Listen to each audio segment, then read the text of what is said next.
Bonsoir à toutes et à tous, j'espère que vous allez bien. Comme vous pouvez le constater au titre, il y a le prophète Ignace qui a fait certaines révélations sur l'affaire Eli Pada. Sans plus tarder, je vais vous présenter la vidéo, mais n'oubliez pas de vous abonner à la chaîne pour plus d'informations sur l'affaire Eli Pada. Let's go. Je vais vous expliquer ce qui se passe vraiment. Eli Pada, depuis plus de 3 mois, son église ne l'a pas vu. Suivez bien ce que je vais vous expliquer. Eli Pada apparemment s'est retiré depuis 3 mois. Même sa femme, depuis plus de 3 mois, n'a pas encore vu Eli Pada. Elle a accouché. Eli Pada n'a même pas vu son enfant. Eli Pada, quand il est parti depuis les 3 mois là, sa femme qui devrait accoucher est allée en famille. Elle allait accoucher dans sa famille. Elle allait en famille. Donc apparemment, quand la femme d'Eli Pada allait en famille pour accoucher, Eli Pada ne l'a pas encore vu. Il n'a pas encore vu son bébé. Il n'a pas encore vu son enfant. Mettez massivement de cœur et partagez. Ça devient intéressant. Donc, apparemment, quand les 3 mois sont finis, Eli Pada, selon ce que les gens disent, ce que les gens qui savent, qui sont l'église, disent ce qu'on dit réellement, ce qui est réel, Eli Pada est revenu. Mais il n'est pas allé en famille pour voir sa femme et les enfants. Apparemment, il est revenu chez lui à la maison et il était seul avec son pasteur principal. Je ne sais pas qui est son pasteur principal. Ils étaient 2 pasteurs qui étaient chez Eli Pada, mais il n'y avait pas la femme d'Eli Pada, il n'y avait pas les enfants d'Eli Pada. Ils étaient les 2 là-bas parce que la femme est partie accoucher. Écoutez bien. L'église tout entière, quand Eli Pada est venu, apparemment, il n'est pas allé à l'église. Il a dit aux chrétiens qu'il est faible, il a maigri, donc il ne peut pas aller à l'église. Donc ils vont se voir à la traversée, selon ce qui est réel. Donc toute l'église ne l'a pas vu. Il communiquait avec eux au téléphone. Il préparait la traversée au téléphone. Vous suivez bien l'histoire maintenant. Donc les chrétiens d'Eli Pada, quand Eli Pada est parti jeûner, qu'Eli Pada est venu, ils n'avaient pas vu leur pasteur parce qu'il a dit qu'il partait préparer la traversée. Et il a pris 3 mois. Et quand il est revenu, il les a dit, j'ai maigri, on se voit à la traversée. Et il était avec son pasteur principal. Vous suivez bien, il était avec son pasteur principal. Et quelqu'un dit que le pasteur principal c'est Simplice. Non, apparemment c'est pas Simplice, c'est un autre qui ne se fait pas trop voir. Donc, pendant les préparatifs, il les a dit, je serai là. Et comme par hasard, depuis ces 3 mois, le 31, ils ne l'ont pas vu. Il n'a pas mis ses pieds à la veillée.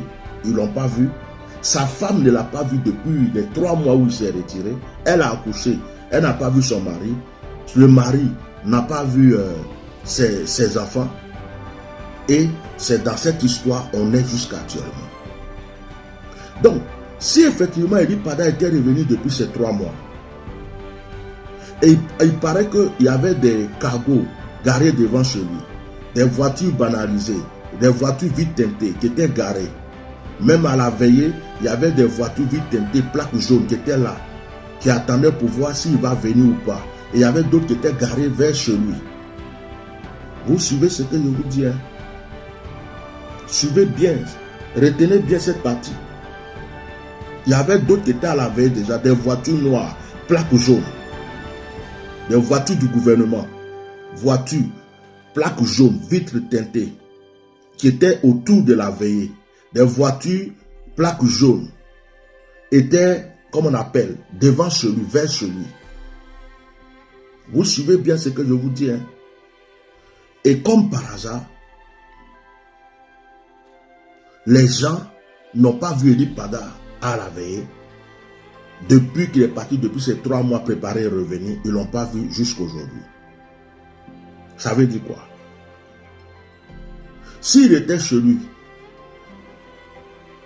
et qu'il se préparait à venir à la veillée, comme on l'a dit, c'est chez lui on l'a accueilli, puisqu'il y avait déjà une équipe de voitures banalisées, plaques jaunes, qui étaient autour de la veillée, d'autres qui étaient à la maison. C'est comme si on dit cette fois-ci il est venu, on va mettre la main sur lui.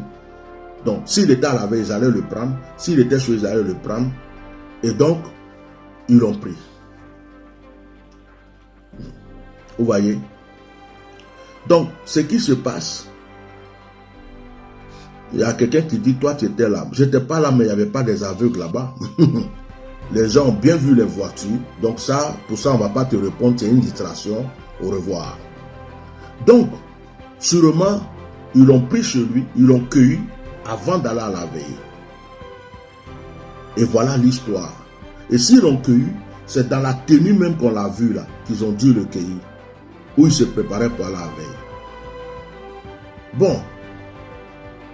Voilà quelqu'un qui depuis 3 mois n'a pas vu son église. Il n'a pas pu aller à la traversée. Et puis, toi qui es le pasteur principal, toi qui es le pasteur adjoint, tu permets à un autre homme de Dieu que vous n'avez jamais vu, personne ne connaît dans l'église, de venir prendre le micro au moment où l'histoire est chaude comme ça, t'imposer la main, prier pour toi pour que tu aies une... Ça ressemble à un coup d'état. Ça ressemble à un coup d'état. Ça ressemble à un coup d'état, quelque chose de bien prévu. Depuis longtemps, j'avais prophétisé, j'avais dit qu'il y a un coup monté derrière Eli Pada. Il y a des pasteurs dedans. Il y a des prophètes, il y a des évêques. Il y a une équipe de pasteurs dedans. Il y a des gens du gouvernement dedans. Il y a Aziz 47 dedans. Et qu'ils veulent voir comment ils vont faire pour tuer ce monsieur. Vous voyez, si Eli Pada n'est pas encore mort, s'il est vivant, c'est que c'est vous et moi et nous qui avons parlé, qui avons sauvé pour le moment la vie d'Eli Pada. Je répète, la vidéo qu'on a vue là, c'est une vidéo qui s'appelle La vie ou la mort. Cette vidéo là, soit on l'a fait avant de tuer la personne pour dire s'il est mort maintenant là, on n'a plus rien à voir dedans. Lui-même a déjà dit que c'est pas nous. Ou soit on l'a fait pour mettre à l'écart. Si l'histoire est chaude, on la sort pour faire calmer les gens. Ou soit, comme on prévoit tuer la personne, on fait cette vidéo d'avance pour que quand la personne va mourir, on n'ait pas, comme on appelle, notre part dans la chose. La vidéo d'Eli Pada où il est sorti, tout le monde sait qu'il n'est pas libre. C'est pasteur Simple seul qui sait qu'il est libre. C'est lui seul parce que quelqu'un lui parle derrière ou je ne sais pas quoi, ou il est sous une pression quelconque. Donc, aujourd'hui là, on est dans le doute. Maintenant, j'ai une question à poser. Puisque la vidéo d'Eli Pada qu'il a fait en brousse, cette vidéo est venue sur la page officielle d'Eli Pada. Ce n'est pas Eli Pada qui gère la page. Il y a quelqu'un qui gère la page de l'église. La question qu'on se pose maintenant, comment la personne a eu la vidéo? Puisque vous dites que Eli Pada est parti, quand Eli Pada est parti, on ne peut pas le joindre au téléphone. Depuis là, vous n'arrivez pas à communiquer avec lui. Ou bien, pasteur Simplice, comme ça faisait 3 mois que tu ne voyais pas Eli Pada, et qu'il y avait des pressions, il y avait des attaques, on t'a pris de côté pour te dire que ton gars là, on l'a pris, on va le tuer, il ne va plus revenir. Donc si tu es intelligent, voilà comment tu dois fonctionner. Fais la traversée comme si c'est toi le pasteur. Si tu fais la traversée, on va voir comment les choses se passent, mais il ne faut pas avoir peur. S'il y a quelque chose, on va te soutenir. On va te donner un père spirituel. On va te réinvestir. Le gouvernement va te donner une subvention. Tu vas pouvoir gérer cette grande église et tu vas être l'un des grands pasteurs de la Côte d'Ivoire. Est-ce qu'on t'a fait ces promesses pendant que Eli Pada n'était pas là? Est-ce qu'on t'a réellement expliqué déjà qu'il ne viendra plus? Est-ce qu'on t'a déjà expliqué qu'il va mourir? Parce que quand on retourne en arrière, je reviens toujours au passage de Aziz 47 à la télé. Aziz 47 avait l'assurance. Aziz 47 a dit, si Eli Pada était venu me voir, il allait continuer à faire ses directs. Aziz 47 a dit, vous ne le verrez plus.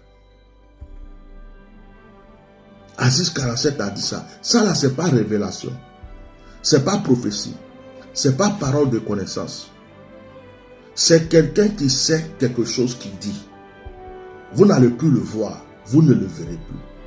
Si moi je viens m'asseoir devant un plateau de télé pour dire aux gens, telle personne, vous ne le verrez plus, c'est que j'ai déjà vu le cadavre de la personne.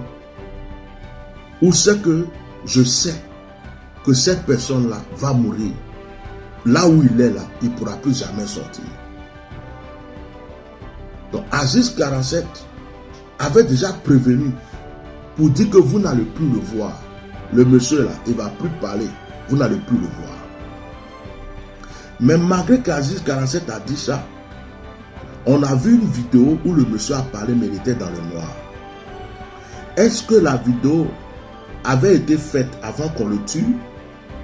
Est-ce que la vidéo a été faite pour prévoir sa mort quand il va mourir? On va partager cette vidéo pour faire taire tout le monde. Et toi, le pasteur Simplice, tu vois une vidéo qui a été pré-enregistrée, une vidéo qui a été montée, une vidéo qui a été pré-enregistrée et montée. Ce n'est pas un direct. Et puis on vous envoie. Celui qui gère la page, comment il a eu ça? Qui lui a envoyé? Il n'a qu'à nous dire qui lui a envoyé la vidéo. Pasteur Simplice, quand on a un père spirituel, quelqu'un, on dit qu'on a marché avec lui depuis des années.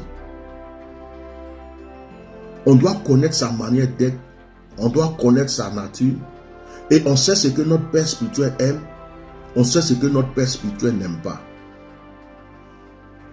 Est-ce que tu es sûr que Eli Pada aurait aimé que quelqu'un monte derrière sa chair pour aller te consacrer, te donner un nouveau manteau, pour dire que tu auras une double onction et que tu vas prophétiser comme ton père? C'est comme si il y a un coup d'état qui est fait. C'est comme si toi, pasteur Simplice, tu es juste en train de reconforter l'église pour garder l'église. Mais celui qui est le fondateur de l'église, tu t'en fous de sa vie. Parce que quelque part, tu te dis, je sais déjà qu'il est déjà mort. On m'a déjà dit qu'il ne reviendra plus. De toute façon, ça ne sert à rien de perdre mon temps. Il ne viendra plus. Ce qu'il peut faire, c'est de sauver l'église et puis je vais gérer cette église. Et tu es là, mon père, notre papa. Tu as un papa. Et tu laisses quelqu'un d'autre venir t'imposer la main sur la chair, l'autel de ton papa. Tu as un papa. On ne sait pas où il est. Même s'il est mort, on n'a pas encore vu son cadavre. Même s'il était mort, on n'a pas encore vu son cadavre. Mais tu te comportes déjà comme s'il était mort.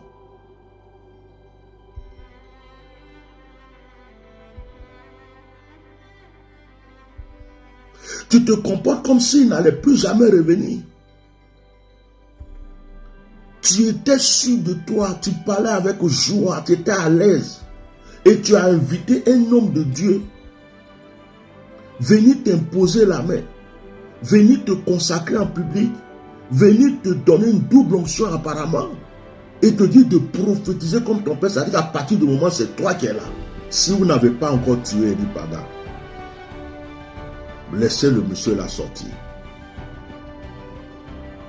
Même si vous l'avez blessé, quel que soit ce qui se fait, laissez le monsieur la sortir. Maintenant, n'attendez pas trop. Si vous ne l'avez pas encore tué, laissez-le sortir. Parce que nous dit que c'est des gens qui le menaçaient, il entre les mains des ravisseurs. C'est faux. Un pays comme la Côte d'Ivoire, ce n'est pas possible. Il n'y a pas deux autorités en Côte d'Ivoire, il y a une seule autorité en Côte d'Ivoire. Et il ne peut pas avoir des gens qui sont en Côte d'Ivoire qui font la loi. Il n'y a pas une mafia cachée en Côte d'Ivoire qui attrape les gens et puis qui fait ce qu'il veut et qui lui derrière le gouvernement. Ça n'arrive pas. En Côte d'Ivoire, la seule puissance, la seule force, la seule autorité, c'est le gouvernement. La CAN que vous êtes en train de préparer là, remarquez que c'est à la veille de la CAN que tout cela est en train de se passer. Remarquez qu'on est dans l'année où vous êtes en train de préparer aussi les élections de 2025. Je répète au gouvernement ivoirien, je m'appelle Atia Normal. Quelle que soit votre force, votre puissance, il y a un Dieu dans le ciel. Je vous parle au nom de ce Dieu.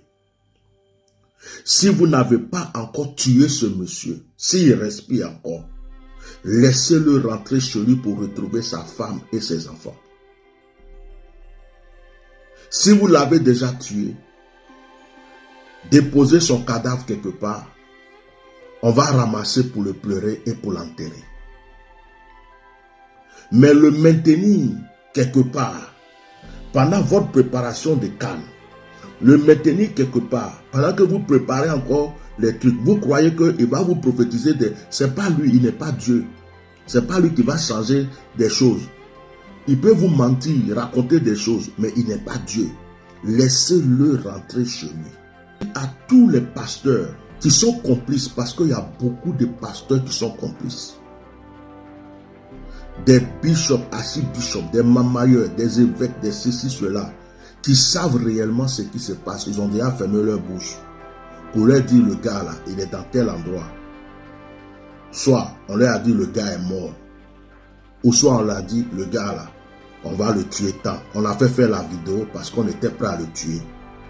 Peut-être que la vidéo là, ils ont préenregistré avant de l'éliminer, ou ils ont fait la vidéo, quand il a fini, ils l'ont éliminé. Ou peut-être qu'ils ont attendu encore pour voir les réactions. Il est encore vivant, il est là. Nous, on veut le voir vivant. Ceux qui disent qu'il est rentré chez lui, tout ça, tant que nous, on ne l'a pas vu, on ne croit pas à ça. Eh bien, nous sommes arrivés à la fin de la vidéo. N'oubliez pas de vous abonner à la chaîne. C'était la voix du Kaka, le Kagoulé, le Gada Gada.